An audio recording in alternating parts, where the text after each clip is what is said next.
Welcome to another edition of Penn State Sports Night. I'm Anna Middleton alongside Lexy Leidlein, and we are here to bring you your weekly update in Penn State sports.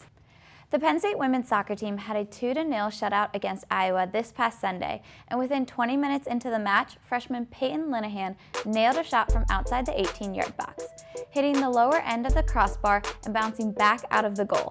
The referee called for video assistance replay and after a few minutes deemed Linehan's shot a goal. The Nittany Lions would extend the lead with 10 minutes left in the first half with a corner kick served in by Sam Coffey and sophomore Rachel Wasserman finishing it in the back of the net. This is Wasserman's first goal of the season. The Nittany Lions now travel to New Jersey to take on Purdue University on Friday in the Big Ten semifinals. Number 12 Penn State men's hockey did some house cleaning in Pagula. The Nittany Lions swept number 7 Wisconsin last weekend. The Nittany Lions dominated the first game with a final score of 6-1. Senior goaltender Peyton Jones saved all but one of 39 shots on goal. He currently leads the Big Ten with a .940 save percentage. 6 Nittany Lions found the net, and 4 of the team's goals were scored on power plays. The game was physical, with both teams combining for 24 penalties.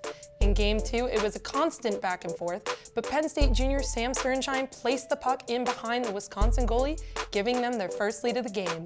The Badgers opted to pull their goalie in the last-minute effort to win the game. However, senior Nate Susie shot the puck all the way across the ice into the empty net. Penn State moved up to number 6 in the national rankings and boasts a 6-1 record. The Nittany Lions look to continue their Big Ten takeover against the Michigan State Spartans in Friday-Saturday series. Puck drops at 7 p.m. The Penn State men's soccer team sneaked by Rutgers University this past weekend in a crucial 2-1 victory in overtime.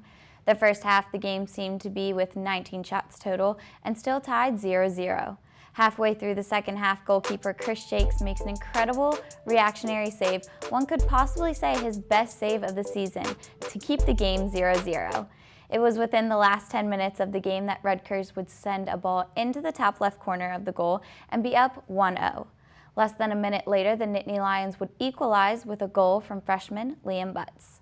Then just 2 minutes into overtime, Christian Slode won the game on his second golden goal this season. This Sunday, the men will host Wisconsin for the Big Ten quarterfinals.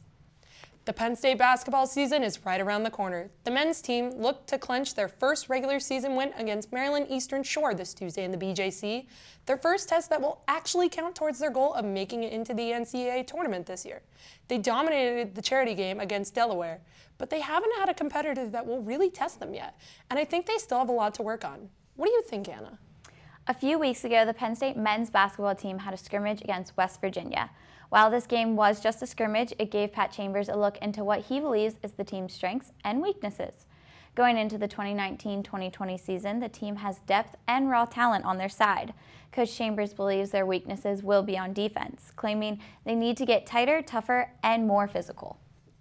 On to the Lady Lions. They secured a win in the exhibition game against Kutztown University with a final score of 64-44. With a new coaching staff led by Carolyn Keeger, hired early April, I think we can expect to see a lot from this women's team this year. The team opens their season at Towson this Tuesday, tipping off at 4 p.m.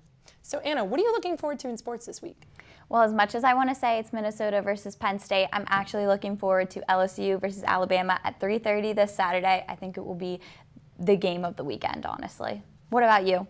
I'm looking forward to the second Big Ten matchup of Penn State men's hockey against the Michigan State Spartans. You know, we're really, really looking amazing, and I can't wait to watch.